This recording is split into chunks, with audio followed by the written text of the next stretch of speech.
everyone, this is Sarah, the Catholic Homemaker. Today I want to discuss with you the Chosen series, and season 2 has just come out, so I wanted to let you be aware of that if you haven't heard. First of all, I want to welcome everyone to my channel, especially everyone new, and if you are new, please consider subscribing to my channel so we can help grow this community, and hit the thumbs up button to like this video. Also, consider sharing and commenting below about your thoughts, and hit the notification bell for all notifications so you know when I post, which is every Monday at 12 noon Eastern Standard Time. All right, so I first started watching The Chosen last year with my husband, and it is a really great series. Now, I will say it is not made by Catholics. However, one interesting thing is that they actually consulted with at least one Catholic priest in order to get the historical context correct about what they were trying to write with the show. Another interesting fact is that the actor who plays Jesus is Jonathan Rooney, and he is a Catholic. And he's basically, he started out in the Greek Orthodox Church, but he is now Catholic. And what's even more interesting about him is that he has a devotion to the Divine Mercy. And if you guys don't know about Divine Mercy, I will try to link something below for information about that. Saint Faustina has a diary, and Jesus appeared to her, and he gave her the Divine Mercy Chaplet for all of us to, not everybody has to have a devotion to it, but if you feel called to it, like Jonathan Rooney, the actor, has a devotion to it and has had a devotion to it for many years. And even more interesting than that is I heard testimonies from him, and he talked about how he felt called by God just last year within the pandemic to go live on, I heard it's his Facebook page. Now, I haven't checked it out myself, but I heard in one of his interviews he said on his Instagram page. So maybe he does both, but he does live on his social media platforms, and he does the Divine Mercy Chaplet with his followers. And what's really cool about that is in one of his interviews I saw, he was talking about how people, when they saw him, they were like, what is this prayer that you're saying? They're very interested in it. And he also inspired people to start Divine Mercy chaplets led by groups of people. So I want to say, he said between like 50 to 60 or more % of the people who are leading Divine Mercy chaplets, and there's also people leading rosaries together, they're not even Catholic. So that is really awesome that there are people outside of Catholics who are interested in the Divine Mercy Chaplet and the Rosary, because I know the Rosary is like a big stigma for people who aren't Catholic, at least. So anyway, I just wanted to share that with you about the actor Jonathan Rooney, and I really personally love the series. I don't feel like it's campy at all. I feel like it's very authentic, and it's just interesting to know the character arcs. Of course, not everything is factual about the series because it's probably using the writer's artistic talent to just think of what the character arcs might be. And then the rest of it would be biblical, of course, what we know from the Bible. But my favorite parts about this series, at least from season 1, there are 3 episodes from season 2 out now.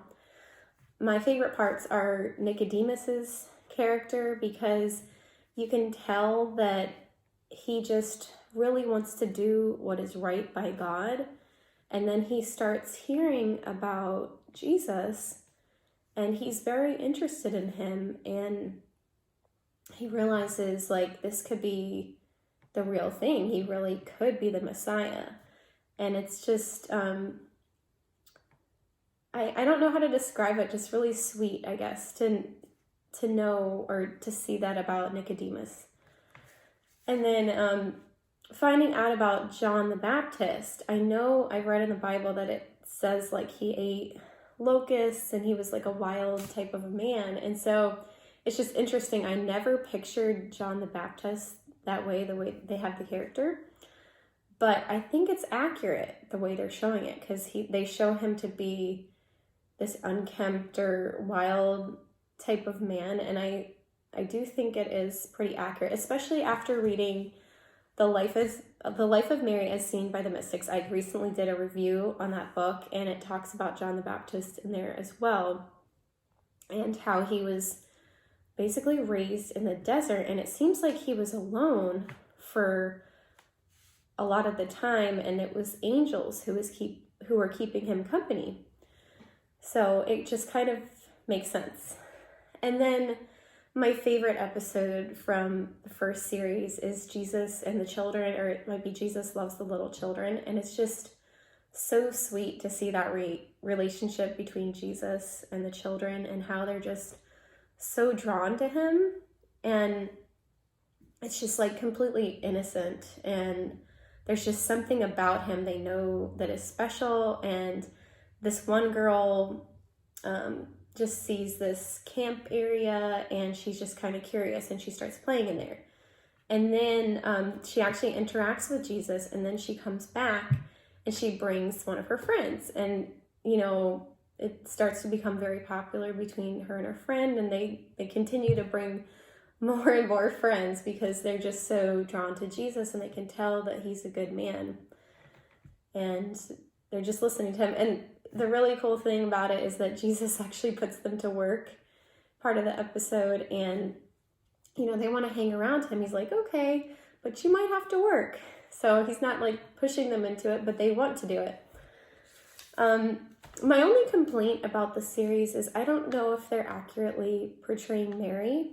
Just from what I have read about Mary and learned about being a Catholic my whole life, but especially from The Life of Mary as Seen by the Mystics, and also what I know about Our Lady of Fatima and Our Lady of Guadalupe, it just doesn't seem very accurate. But that book review that I keep mentioning, The Life of Mary as Seen by the Mystics, it talks about how Mary dressed very modestly, which the actress or the character for Mary in the series is dressing modestly. But it also said that she never had any like sort of blemishes or anything wrong with her clothing. It was like perfect, and it was just simple. I think it was like a solid color, they were saying, and it just doesn't really seem like the way they dressed the actress, the costume at least for her, it doesn't seem very accurate. Now, I think her lines for the most part and her portrayal of Mary, it seems to be very modest, and I think it's accurate as far as like that book that I read.